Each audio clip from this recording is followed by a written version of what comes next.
Mark Dahl lives near Deeth in Elko County, Nevada.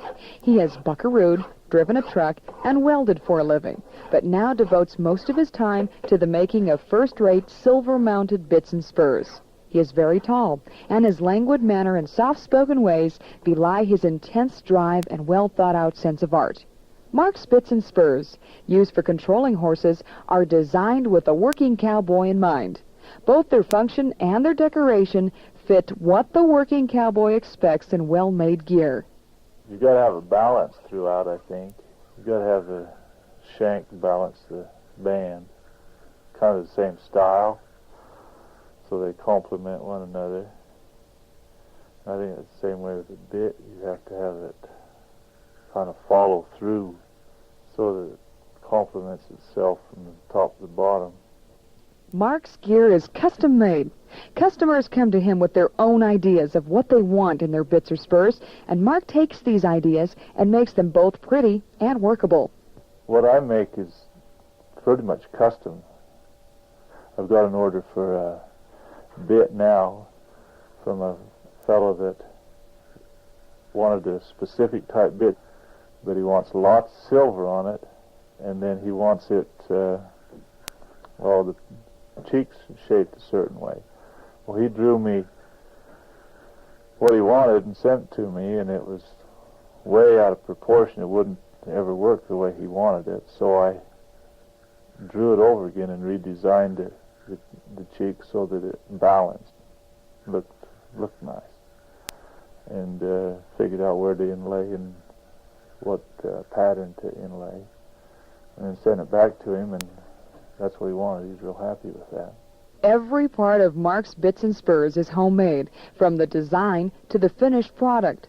Well, I draw it on a piece of paper. I draw the band out flat, and then I glue that paper onto a piece of steel, and then scratch a line around it where the edge of it's going to be.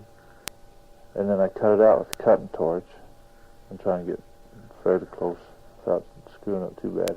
And then I just go grinding on it, filing, and using that belt sander, and grind on it some more and file on it some more until I get it shaped right.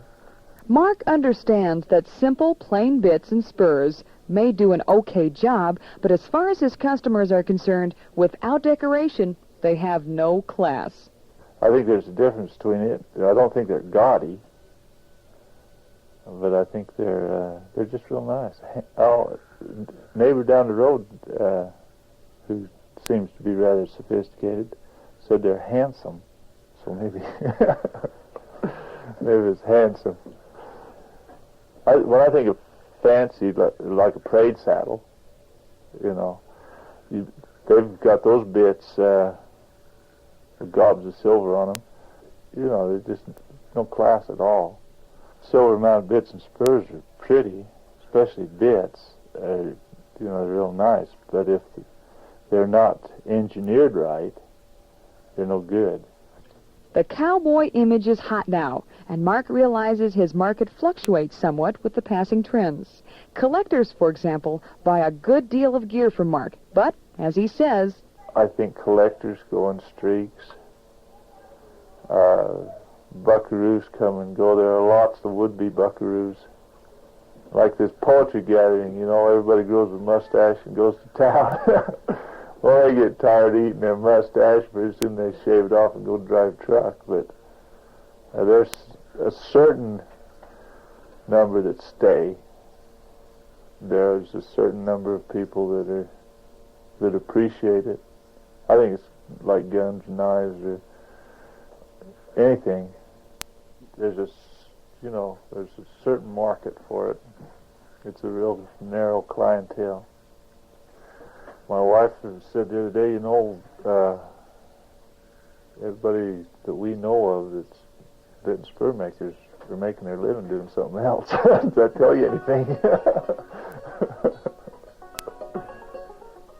The series Home Means Nevada presents folklife from the Silver State and is produced by the Nevada State Council on the Arts, Folk Arts Coordinator Blanton Owen, in cooperation with KUNR Reno, KNPR Las Vegas, and KOLO Reno, with funding from the National Endowment for the Arts Folk Arts Program and the state of Nevada.